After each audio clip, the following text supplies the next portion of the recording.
ስካይ ትባላለች። ክሪስ የተባለ ሀብታም ላይ አይኗን ጥላለች። ድህነትን ለማሸነፍ ይህን ሰውዬ የራሷ ለማድረግ አስባለች። ክሪስ ቀይ ዋይን እንደሚወድ ታውቃለች። ሱፐርማርኬት ውስጥ አጋጣሚ ያስመስላ ክሪስን ተዋወቀችው። የሚገዙትን ገዝተው ከወጡ በኋላ የጠራችው ራይድ ካንስል እንዳረገባት አስመሰለች። ከዛም ክሪስ እኔ ሸኝሻለሁ ብሎ ይዟት ሄደ። ከዛም መኪና ውስጥ እያሉ ብቻዋን ተከራይታ የምትኖርበት አቅም ስለሌላት እንጂ አብራት የምትኖረዋ ጓደኛዋ ፓርቲ ያለች ብዙ ሰው እንደምታመጣና በጣም ሱሰኛ እንደሆነች ነገረችው። ኪራዩንም ለሁለት እንደሚከፍሉ ነገረችው። ክሪስም ዛሬ እሱ ቤት እንድታድር ጠየቃት። እሷ ግን እምቢ ብላ ወጣች። ልክ ከመኪናው እንደወጣችም ከቤት ውስጥ የሚወጣ የወንድና የሴት ድምጽ ተሰማት። ይህን ስትሰማ ቤት መግባት ደበራት። ክሪስም መኪናውን ወደ ኋላ መልሶ እንድትገባ ጠየቃት። ከዛም ክሪስ ስካይን ቤቱ ይዟት መጣ። የክሪስ ቤት ሲደርሱ በክሪስ ቤት በጣም ተገረመች። በጣም ሰፊና ዘመናዊ ቤት ነው። ክሪስ ኮሌጅ እንደጨረሰ ከቤተሰቦቹ የወረሰው ትልቅ ሀብት አለ። በዚህ እድሜው ቁጭ ብሎ ገንዘብ መሰብሰብ ብቻ ነው ስራው። ስካይም ስለ ክሪስ ለረጅም ጊዜ ስታጠና ስለነበረ ይሄን ነገር ታውቃለች። ግን ቤቱ ገብታ ቤቱን ስታየው በጣም ተገርማ ነበር። ከዛም ክሪስ ወይን አምጥቶ መጠጣት ጀመሩ። ወይኑን ከጠጡ በኋላ ያደረጉትን ነገር ባናወራው ይሻላል። በሚቀጥለው ቀን ክሪስ አላርሙ ቀሰቀሰው። ስካይም የለችም ነበር።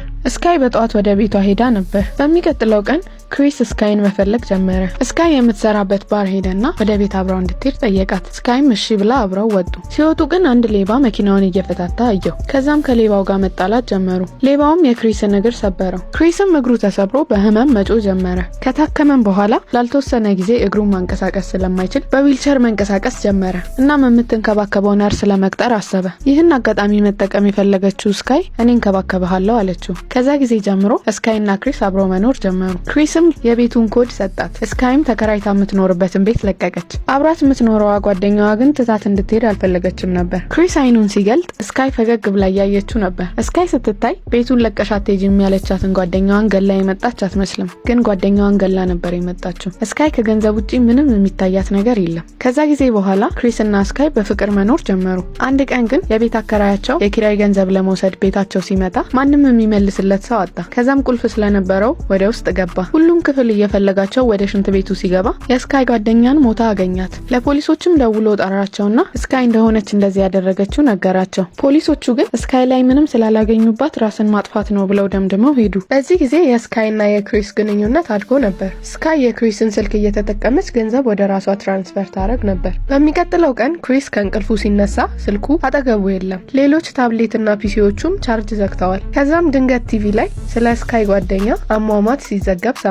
እንዳያትም የስካይ ጓደኛ መሆኗን አወቀ። ዜናውንም ደንግጦ እያየ እያለ ስካይ ድንገት ከውጪ መጣች። ክሪስ ያላወቀች መስሎት ስለ ስካይ ጓደኛ አሟሟት ሊነግራት ሞከረ። እሷ ግን ስትሰማ ምንም አልመሰላትም። እናም እሷ የምታውቀውንም ነገር ለፖሊስ እንድትናገር ነገራት። ስካይ ግን በግልጽ እኔ ስለሆንኩ የገደልኳት መናገር አልችልም አለችው። ክሪስ በጣም ደነገጠ። ስካይም ትክክለኛ ማንነቷን ማሳየት ጀመረች። ከዛም ከ3 ወር በፊት ጀምሮ ትሰልለው እንደነበር፣ የተዋወቁበት እያንዳንዱ አጋጣሚ እሷ ያቀደችው እንደሆነ፣ እግሩን የሰበረው ሌባ እንኳን እሷ ያዘጋጀችው ሰው እንደሆነ ነገረችው። እቅዷም ያለውን ሀብት በሙሉ መውሰድ ነው። ይህን ሲሰማ ክሪስ ሊያመልጥ ሞከረ። ስልኩ ግን ስካይ እጅ ላይ ስለነበረ የቤቱን በሮች በሙሉ በስልኩ ቆለፈቻቸው። እሱም ስልኩን ሊቀበላት ወደ እሷ ሲጠጋ በኤሌክትሪክ መንዘሪያ ነዘረችው።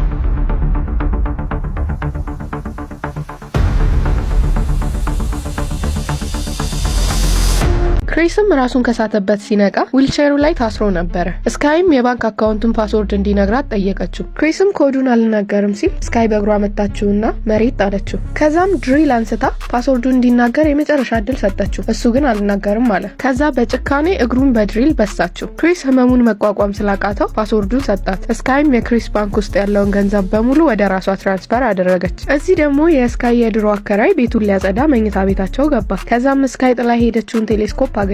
ቴሌስኮፑንም ሊሸጠው አሰበ። ከዛ ግን ጠጋ ብሎ በቴሌስኮፑ ሲያይ ስካይ ክሪስን ስታሰቃየው አየ። በጣም ደንግጦ ደርቆ ቀረ። ግን ሰውየውም ስግብግብ ስለነበር ያየውን ነገር ለፖሊስ ከማመልከት ይልቅ ለራሱ ጥቅም ሊያውለው አሰበ። ስካይ ትራንስፈር ካደረገችው ገንዘብ ውጪ ሌሎች በሚሊዮን የሚያወጡ ውድ ንብረቶች ቤት ውስጥ እንዳለው አወቀች። እነሱን ለመውሰድ የክሪስ የእጅ አሻራ ያስፈልግ ስለነበር ክሪስን ያሰረችበትን ገመድ በመቀስ ቆረጠችውና ክሪስን ፈታችው። ክሪስ ግን ልክ ገመዱ ከእጁ ላይ እንደተበጣጠሰ አንገቷን አንቋት ሲታገላት ወደቁ። እየታገሉም እያለ ስካይ መቀሱን አንስታ ትከሻውን ወጋችው። ክሪስ ንብረቱን በቀላሉ እንደማይሰጣት ስታይ በልጁና በበፊት ሚስቱ ልታስፈራራው ሞከረች።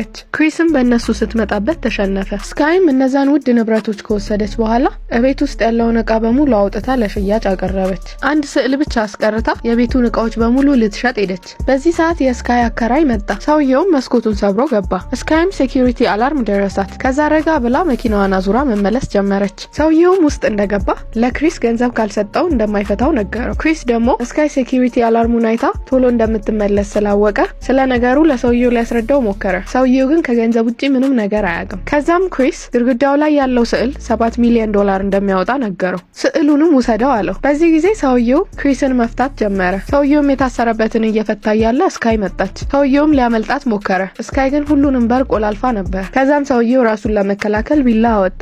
ስካይ ግን 50 ሜትር ርዝመት ያለው ሰይፍ ይዛ ነበር። ይህን ሲያይ ሰውየውም በጣም ፈራ። ከለቀቀችውም ለማንም እንደማይናገር ቃል እየገባላት ይለምናት ጀመር። ክሪስ ግን ሰውየው ላይ ግደላት እያለ ይጮህበት ጀመር። ልክ ስካይ ወደ ክሪስ ስትዞር ሰውየው አጋጣሚውን ተጠቅሞ ሮጠ። ስካይ ግን አላባረረችው። ይልቁንም ሰውየውን ስትገለው በሴኩሪቲ ካሜራዎቹ እንዲያይ ክሪስን ወደ ቲቪው አዙራ ሄደች። ሰውየው የሄደበትን ክፍል በስልኳ እያየች ረጋ ብላ ወደ ሰውየው መሄድ ጀመረች። ሰውየውንም አንዱ መኝታ ክፍል አገኘችው። ከዛም ቀስ እያለች እያስፈራራች ልትገለው ሞከረች። በዚህ መሃል ግን ክሪስ አምልጦ ከቤት ወጥቶ ነበር። ልክ ሞተር ላይ እንደወጣም የሰውየውን ጩኸት ሰማ።